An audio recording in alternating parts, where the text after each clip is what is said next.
we go. All right. and With that, whatnot. I guess we pass it over to Lee J. Oh, well, thank you. That was quick. Yeah, we'll try to keep you on task here and keep the time short. So we're talking about subdivisions and the subdivision law today. I can tell you right up front before we get into the presentation that I don't have all the answers, but I deal with a lot of attorneys on a lot of projects down my way, and I can tell you that if you put 5 attorneys in the same room, you're going to get 5 different answers on what a subdivision is and what a subdivision isn't. So bear with me as I try to walk you through all of that and try to make sense of it all. So I'm going to try to share my screen here.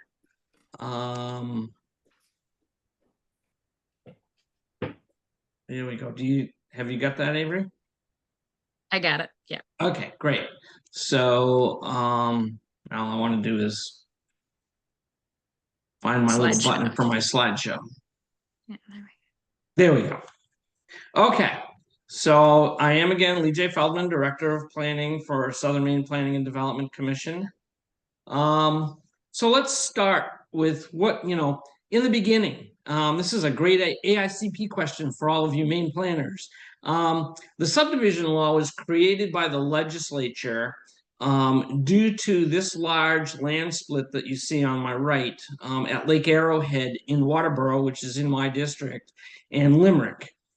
Several hundred house lots were created at that time as vacation homes. And Lake Arrowhead is a man-made lake, which you can see it's kind of an odd shape, many nooks and crannies in there. And you can see on the right-hand side all of those roads. Well, Waterboro and Limerick split right about in this area here.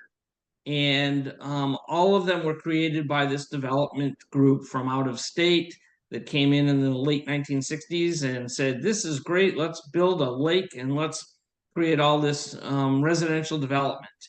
And it is now year-round residential, but I can tell you that from an infrastructure standpoint, it's not great. Water services all of those homes via like a 2-inch PVC pipe that's not buried very far in the ground, and they have freeze problems in the winter, and therefore the reason for a really good subdivision review opportunity. So what is a subdivision? So again, the subdivision was created to subtract a parcel of land into 3 or more lots within any 5-year period. And that's beginning on or after September 23rd, 1971. That was the date that the legislature set for the establishment of subdivision review process.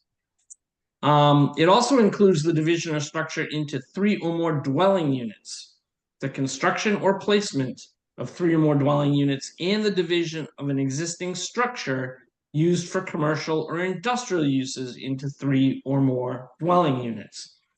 I can tell you as we get through some of this stuff that the subdivision law has been changed and modified numerous times and never really reviewed to be cleaned up. And I think there's now possibly some discussion about wanting to do something with that.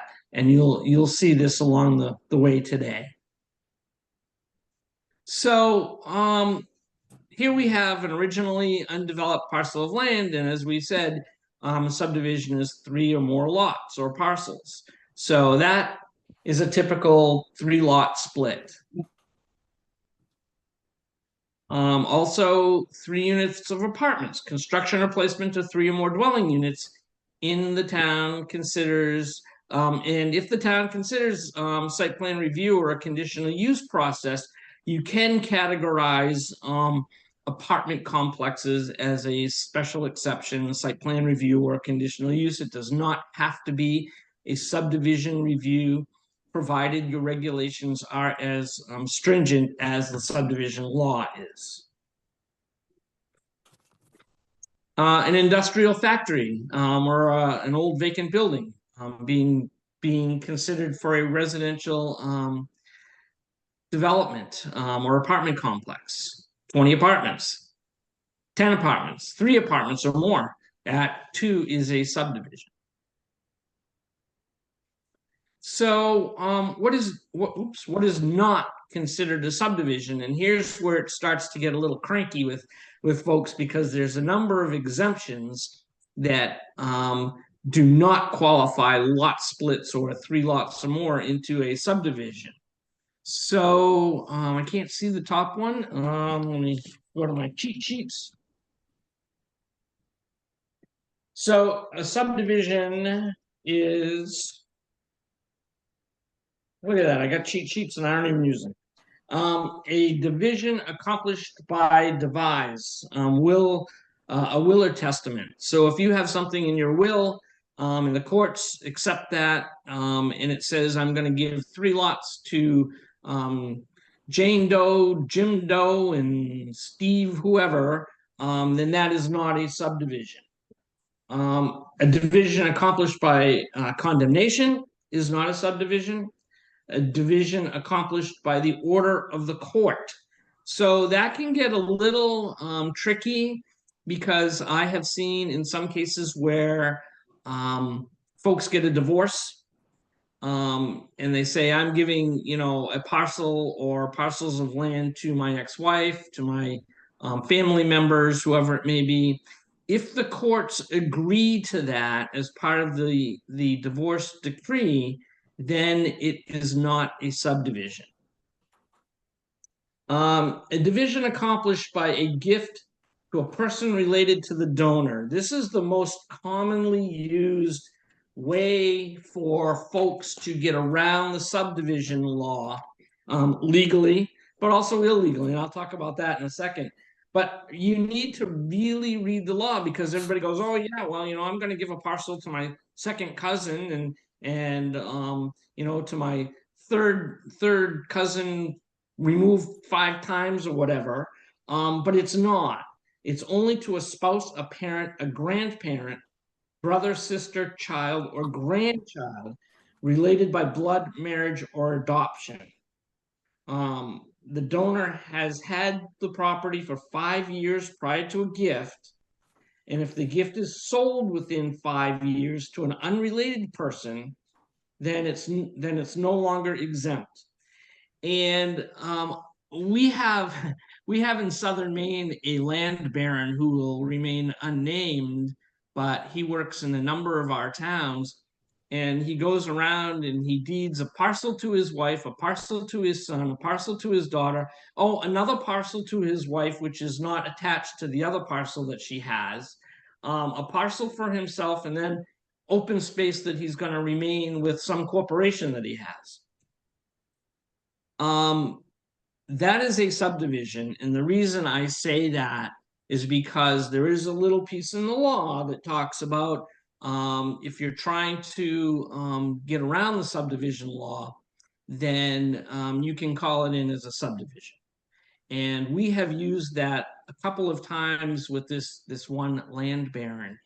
The other thing that we have caught with that is that he's gone into a town or two that SMPDC hasn't worked in initially, and deeded all of the parcels out to all of his kids, and then his kids turn around and want to sell the land because they need the money. If it's done within a 5-year period from the time that original gift was given, then it needs to go back in front of the planning board as a subdivision. So there are times that you really need to pay attention to this gifting out to family members, because folks do try to use it to get around the law. And you got to work with your code enforcement officers to make sure that you're making folks comply. And I will say that even with this law, title attorneys very rarely catch these issues. And so we need to be on our toes as the planners, and make sure that occurs, because there are title attorneys that don't even want to deal with this. They just let it go. Also, a division accomplished by a gift to a municipality. So if someone is gifting out several parcels of land that are contiguous to the town, that is exempt. A division accomplished by the transfer of land to abutting landowners. That's my favorite one. People always ask me, well, this piece of land is part of a subdivision, but he wants to split off a part of his parcel and sell it to the abutter who may not have been part of the original subdivision. That's just sale of land to an abutter. It does not have to go back to the planning board as an amendment to a subdivision.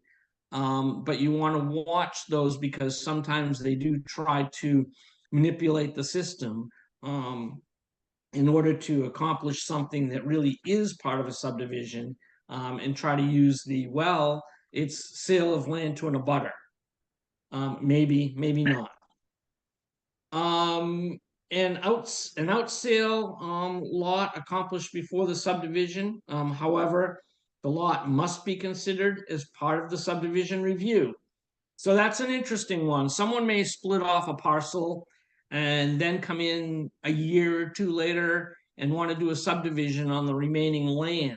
Because it's within the 5-year period, especially, it's a very crazy piece of the law, but it needs to be looked at, that out parcel needs to be looked at as part of the subdivision, but it is not a numbered lot in the subdivision.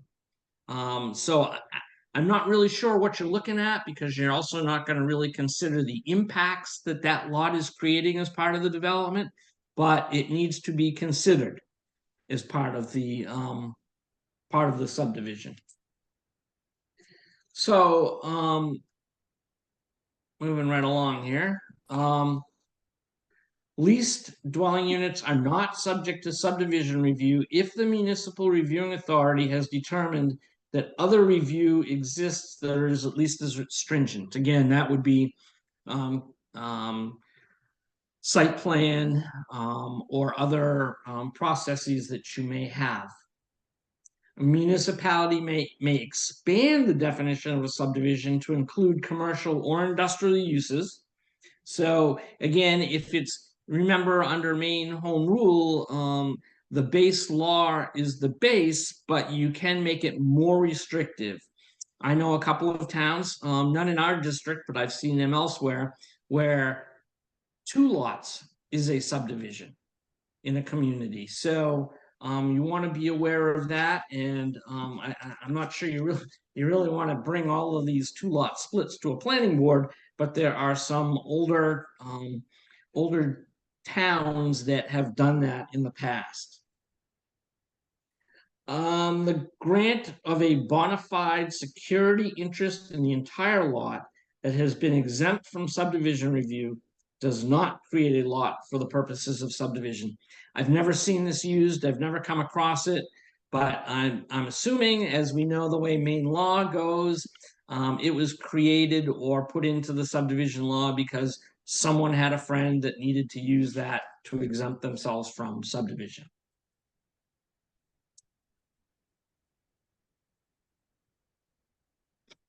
So a subdivision approved prior to September 23rd, 1971 is exempt from subdivision review and does not need to come back in any form or fashion if there are amendments to that subdivision, if you will.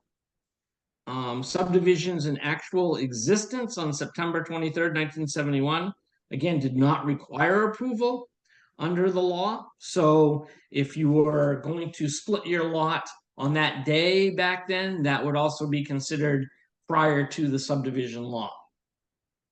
Airport layouts with a plan that's approved by the Maine DOT and the FAA are not a subdivision. So if they have out parcels that are part of that airport for commercial industrial uses, you don't need to look at them as a subdivision.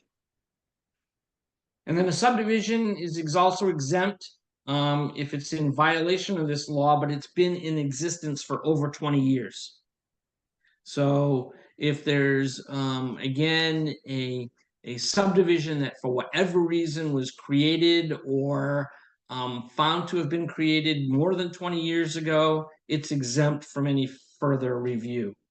which is kind of crazy. But it's the forgiveness law, basically allowing those to continue.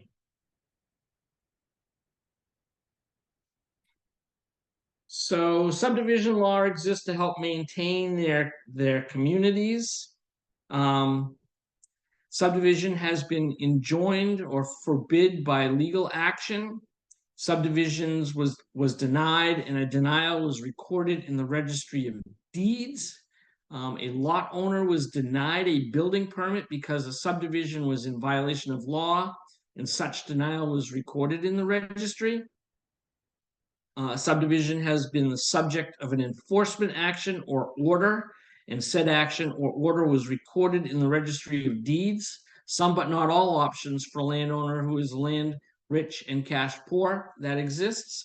So in other words, if there was some violation that existed or was caught, unless the code enforcement officer or someone else from the town records that violation in the registry, they kind of get the okay to continue to move ahead with that area. So let's take a look again. I showed you what lot splits were, but what is not considered a subdivision? And here's where it's like really complicated math problems in my head, because again, people stay up all night trying to figure out how to get around the subdivision law. And so if you have a parcel of land and the house is in the middle of that land, by splitting off lots on either side of that parcel, that is not a subdivision, but they will have had to live on the property for 5 years prior to that split occurring. It's always a 5-year look back on all of these criteria that we have.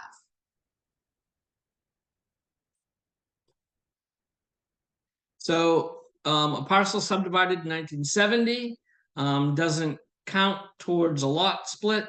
So they get basically 2 free lot splits out of that as not being a subdivision. So if someone comes forward and says, well, you know, these 2 contiguous lots were split prior to 1970, and I want to, you know, make 2 more lots in there, they can do that without subdivision review. An original undeveloped lot in a municipality that has adopted an ordinance declaring that lots of over 40 acres are not lots in subdivisions. So that I'm not sure that a lot of towns use that, but there is a clause in the law that says that if your lots are over 40 acres, they can be exempted as being a lot considered as part of the subdivision.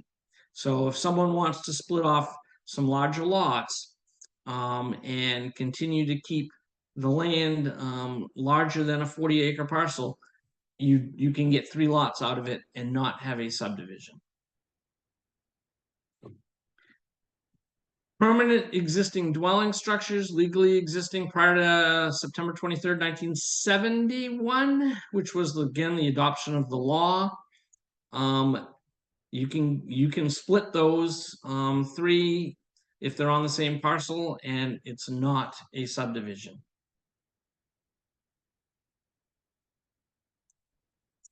A home subdivided in 1970, creating 3-unit apartments. They are exempt. They are not part of a subdivision. This is an interesting one as well. So if the road, if there's a road that splits someone's parcel and they have land on both sides of the subdivision, then they are not a subdivision if the road was established prior to September 22nd, 1971. But if the road is created after that date, then it does split the land in 2.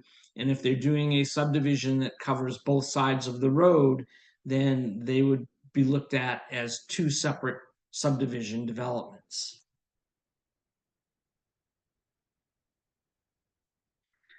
So the subdivision law, which if you do have the main land use law book, is in there, of course, under Title 30A, MRSA 4401 through 4407.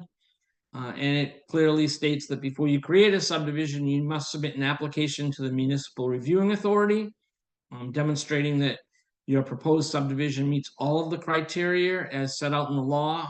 There are a series of performance standards that, as you know, which create your findings of fact, notice of decision for subdivisions, and those are listed in the law as well. Typically, the municipal reviewing authority is the planning board, although I have seen in some cases in very small towns where the select board actually operates as the review authority, and in some other communities, the zoning board of appeals has been the reviewing authority. I don't know if any of you have come across that. I've seen it in a couple of towns here in the past. So do municipalities collaborate on subdivisions? They do. There's actually a piece of the law, and we at SMPDC have actually had to use this 3 times in the last year. But joint meetings. So if any portion of a subdivision crosses the municipal boundaries, all meetings and hearings to review that application must be held jointly by the reviewing authorities. Try to get two planning boards together on the same night to hear a project. It's not easy. But all meetings and hearings to review an application under section 4407 for a revision or an amendment to a subdivision that crosses the municipal boundaries must be also held jointly by the reviewing authorities. However, if one of the reviewing authorities says, well, there's really not much here that impacts our town, we're going to sign off and give all of the review authority to the other town, they can do that.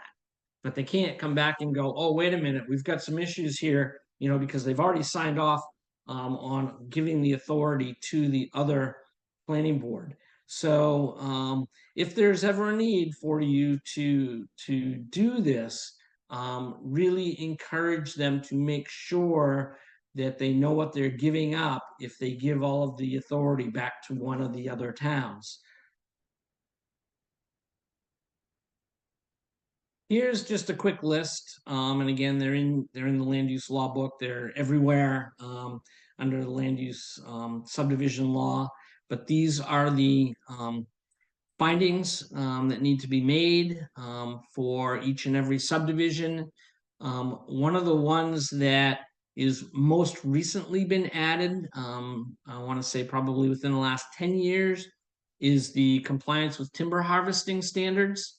It's very seldom used, but as a finding, because many of the developments are not using timber harvesting as part of their proposal for their subdivision.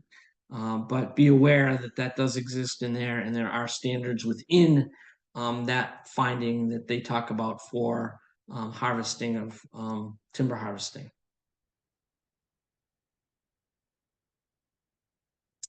Other interesting tidbits that come out of subdivision law. So I'm not sure how many of you know this. In fact, I gotta say, I've been doing this for a long time. And I found this out just a couple of years ago, but when a lot split occurs and the deed is executed, signed, the lot is official. It does not have to be recorded in the registry of deeds to be a legal lot. So sometimes you may not find any deeds that you're looking for whatever particular reason, but someone can come in and say, well, I have an executed deed right here. It does not have to be recorded in the registry to be legal. Waivers can be granted for submission information and street standards only. Lots must meet the minimum lot size for the zone unless they are doing a cluster subdivision, a cluster development, or they're going to the zoning board of appeals for whatever reason. Haven't seen that done, but the only waivers that can be granted in a subdivision is for submission information and the street standards. Just be cognizant of that, because some folks do try to come in and say, well, I want to get a waiver of, setback requirements or lot size requirements, because not all the lots can meet that standard if it's not being reviewed as a cluster development. So that's an interesting little piece to just be cognizant of. Sales or other conveyances. No person may sell, lease, develop, build upon, or convey for consideration or offer or agree to sell, lease, develop, build upon, or convey for consideration any land or dwelling unit in a subdivision that has not been approved by the municipal reviewing authority of the municipality where the subdivision is located and approved under Title 38, Chapter 3, Subchapter 1, Article 6, which is different than Title 30A. So you want to be aware of that. Where applicable and subsequently recorded in the proper registry of deeds under 4406, enforcement of prohibited activities would be used. So I've come across this several times where the realtors go, oh, well, Joe is getting ready to subdivide his land, and they start marketing the lots. They're not allowed to do that. It must be approved as a subdivision first before anybody can market those lots for sale. It's a tough one to catch, but certainly, you folks that work in one town certainly have a good handle on what's going on in your town. And if you hear about land that's being sold and it's being advertised as subdivided or subdividable, you may want to just give a holler out to the realtor, because they should be aware of that, and it's their license that's in jeopardy if they're marketing property that has not gone through proper subdivision approval at this point. Before signing a final subdivision plan, make sure all conditions of approval, waivers, and if any variances were granted by the ZBA, that they be all on the plan for recording. So that's just a given, to make sure that all of those notes are on that plan. And here's an interesting little tidbit as well that I've come across and had to use in recent times, but all plans must be stamped and signed by the engineer of record on the project, or they should not be accepted by the planning board. We've come across one engineering firm that stamps their plans, but the engineer of record does not sign them. The engineering firm uses junior EITs to do a lot of the work, and then they put an electronic stamp on their plan and they don't get signed. It should actually be a wet signature, which would be like a blue ink, so that you can see that it was an original signature. Otherwise, they should not be accepted as a complete application for the planning board. Links that you should be aware of. Legislative webpage, tons of resources there for subdivisions and other parts of the state law. General land use, including Chapter 4 subdivision, that link is there under the main legislature as well. The entire document for Chapter 4 is under another link there. I think it's the same as the second link that's provided to you. And Chapter 203 subdivision ordinance review criteria, which is again what you're going to use for your notice of decisions and your findings of fact. I don't know if Avery, you want to take this over, since this is your baby to talk about, but these are the upcoming training topics. Yeah, this has just been what Judy, Carl, and a few of us have been discussing, and what we saw from the first survey, the QR code that we sent out. But I also want to give everyone a chance to ask questions before we dive into all of this. Carl has turned his camera on. I don't know if he has anything to add. I don't have anything to add except that this list is by no means exhaustive or complete. Nope. And I think you just said that, but I'm just looking at it quickly. If there's any ideas to let any of us, well, Avery or myself, I guess, know, because we're open to other ideas. And on the next slide, actually, speaking of that, I have the same workshop topic survey with a QR code and a link to that if anyone wants to take them. But the big thing is we'll be doing this again next Friday, same time, or not next Friday, next first Friday of the month, same time. And so, I mean, I guess, Avery, I mean, we got some time. I'd be happy to take questions or have some discussion about some of this stuff. I may not have all the answers. I've seen some really crazy things in Southern Maine. We get a lot of subdivision work down our way. You know, there's all kinds of different things that have occurred. So I'd be happy to try and answer whatever questions I can. It was kind of, you know, I went kind of quick, but I tried to keep it somewhat basic. Again, it can get very complicated, and I can tell you that in the past, we've had numerous discussions amongst several staff about, you know, is this a subdivision? Is this a lot? How do we do this? It's a team effort because there's so many nuances about the subdivision law that we just can't figure it all out by looking at a plan. I think Harold has his hand up. Yeah, hi. Thank you for the presentation. It was very useful. I got a question from town. They wanted to expand. Well, now you can split every, what, 5 years, right? So they wanted to limit, or let's say, they wanted to make it every 10 years, that you can only split every 10 years, or else you'll have to go through subdivision review. What's your take on that? So that's an interesting question. I've never come across that. So just as a point of interest on the 5-year thing, I always tell folks it's 5 years in 1 day, simply because you want to make sure that you meet the 5-year criteria. That being said, the 10-year question is interesting. I'd almost, on the one hand, I'd say the town probably wants to talk with their land use attorney, if you have one that you use. Except that my other response would be it's more restrictive than the state law, and towns can make their regulations more restrictive than the state law. So I wouldn't say run out and do it, but I'd say check with your attorney. It is an interesting question. Thank you.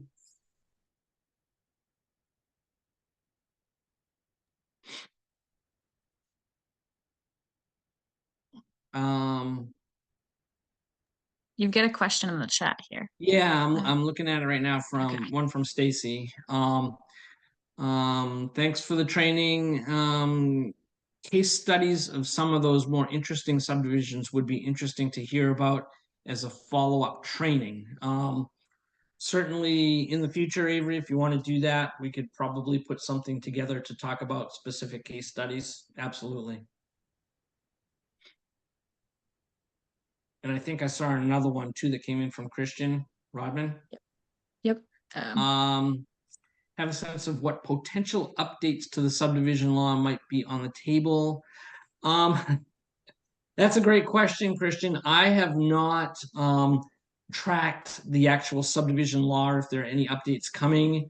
I've been more kind of tracking the growth management law bill that's coming up, so I haven't really followed subdivision that close, but it's certainly something for us to get our hands around and see. Judy's not on the call today, but I do think that there was some legislative process, and Carl, maybe you can answer this. Yeah, last session that kind of directed you guys to take a look at that. Yeah, sorry, I'm having issues here. There is or was a subdivision law tweak, I'm pretty sure, and I need to go look back and find out what LD that was and what its status is. I can do that on the side here. That doesn't guarantee I'll find it, but Yeah, I knew that something occurred, but I just haven't tracked that one. And it says 2 more messages. Did you say that municipalities can waive the street standards for a subdivision? Yes. I've had these conversations with some land use attorneys that I work with on a regular basis. The design standards are about the only, well, they are the only standards for whatever reason can be waived under subdivision review. So if someone doesn't want to build the road to 24 feet and they want to build it to 20 feet, the planning board can certainly consider that. A lot of the developers also, I don't want to put them in bad light, but they'll try to cheat the depth of gravel or sub-base material. And rather than having 18 inches of compacted gravel, they'll only want to do 12 inches of compacted gravel or something to that effect. Those can be waived by the planning board because they are part of the review process. The one thing I wouldn't recommend is that even though it's part of the road standards would be waiving right-of-way widths. You really want to hold to those if you have standards in your ordinance pertaining to that. So I'll leave it there for that, but they are waivable. And Frank asked a question, I think it's more for you, Avery, about AICP credits and how do you follow up on that? That would actually be a Carl question. Oh, Well, it already got answered anyway. I'm already seeing where it is.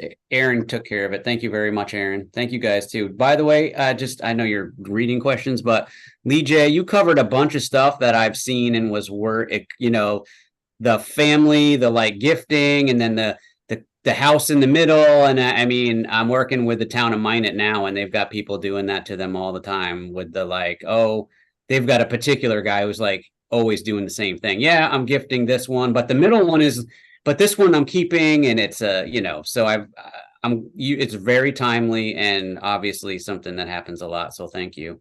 You're welcome for that, Frank. And I mean, I'm clearly not the be all end all on this, and I don't want to inundate myself because we are pretty busy. But if there is a particular question that any of you folks get along the way and you're wondering, how it's being handled, don't hesitate to call me. I mean, I am a resource, and SMPDC is a regional planning agency, and that's what we're there for. So, don't hesitate to just give me a call and say, hey, what do you think about this?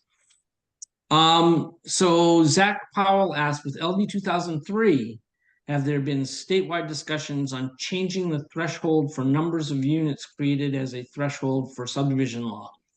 I haven't personally heard about that. In fact, the LD 2003 law, as we know, says that affordable housing developments are not exempt from subdivision, but I haven't heard about a change in the number of units for review. And I think that from everything I've seen, because we were pretty involved in tracking all of that last session, there's a lot of other items that the legislators are looking at to try and either tag on or change the law to, but I haven't heard anything about threshold of what isn't a subdivision as it relates to that. Hey, Lee J, on that point, nothing, and I know that Hillary Gove's on here, nothing in LD 2003 creates a subdivision or triggers a subdivision. Do I have that wrong? Well, it doesn't, nothing in the law creates or changes, the subdivision criteria, but the law is pretty clear that you're still required to go through subdivision. Yeah. Thank you. That's an important clarifying way to express it than the way I did. Yeah, no, that's fine, Carl. Gets very confusing. Lee J, James Yes. also has his hand up. I'm sorry, who does? Oh, James. Hey. Hey, Lee J. I had started actually typing it. Yeah, my question was, you'd mentioned that title attorneys don't always catch everything.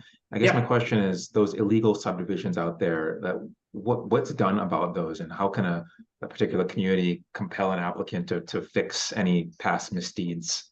Yep, great question, James. And it wasn't a plant, even though you're in our office. Um, it really comes down to the code enforcement officer and or the planner being fairly strong with these folks and saying, you know, you're in violation. We will not issue a building permit for a home to be built on any of those lots in that development until we get a corrective action. And corrective action would be, you know, going through the process and getting the plan recorded in the registry. Otherwise, no building permits will be issued.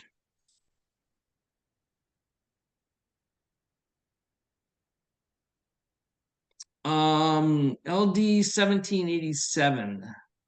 Resolve directing the Department of Agriculture, Conservation, and Forestry to convene a stakeholder group. Oh, is this from you, Carl? You're muted. So a stakeholder group, Yes. DACF, yeah, DACF was ordered, resolved to create a stakeholder group to take a look at comprehensive overhaul and modernization of the state subdivision statute. Do you know where that is, Carl? Have you folks taken any action on that at this point? You know, we've been like you tracking 1976, and I can bring. We were tracking it, of course, and that's where I got this information. And I think it was carried. I can't remember. Oh, here we go. It was Carried over. It was carried over on July 26th. Okay. Okay. Yeah. Certainly there's been other issues evolving to look at as well. So I don't see any other questions. And it's 1:15, so we're a little early, but we're also right on time.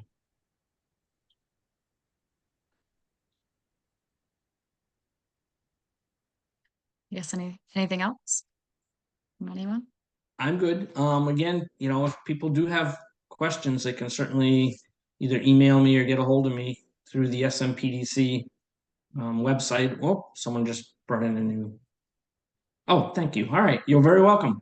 Yeah. Amanda Lassard's got her hand up too. Oh, okay. Oh, yeah, just while we have a few minutes for general discussion, I will say this kind of exemption from devise lately has brought up a lot of problematic. They might be exempt from subdivision, but we've seen a lot of wills lately creating lots that are not conforming. So that's been difficult for you know, grandchildren to say you can't get permits for any of these lots because they are undersized or don't have road frontage. Which is a whole other issue. I think I learned something recently that I think I've always, and I've heard, we talked to so many different people in different communities that have conflated subdivision, the lot division, and the number of units in a dwelling.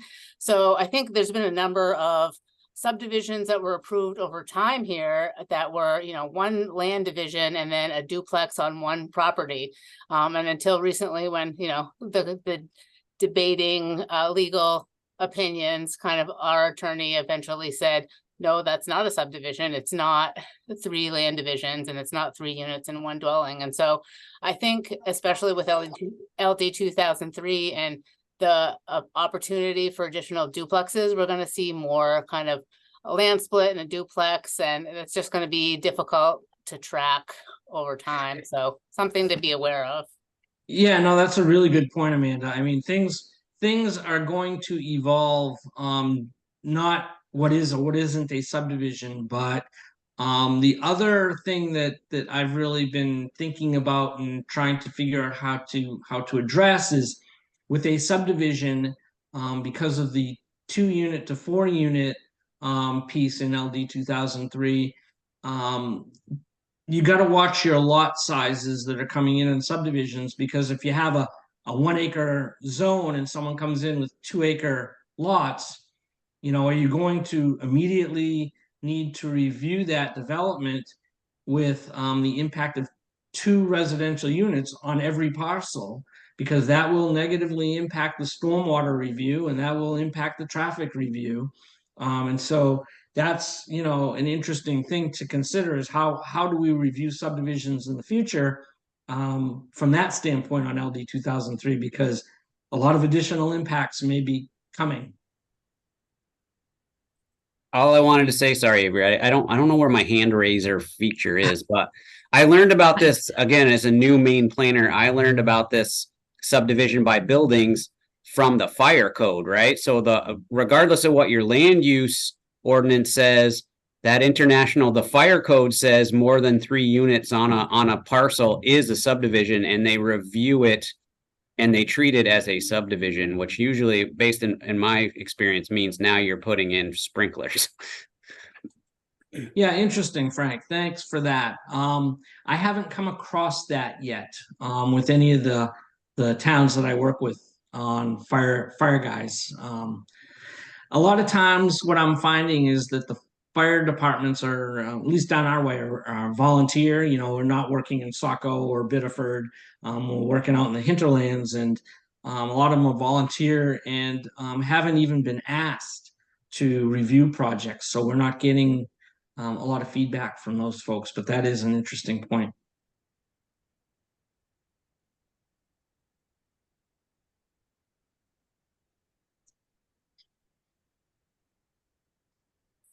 James asked, wasn't the statute amended a few years ago so that multifamily 3+ units is a single building, doesn't necessarily need to be?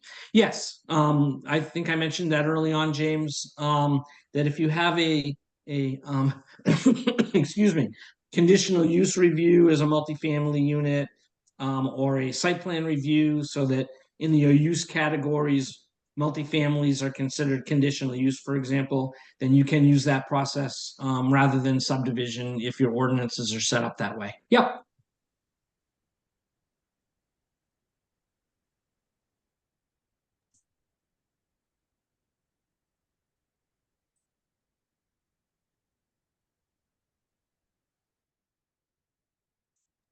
All right. I Great. don't see any other questions. Sounds good. All right. Thanks, Lee J. I guess we'll All right. see everyone next month. All right. Thank you, folks. Take care. Thanks, Lee J and Avery.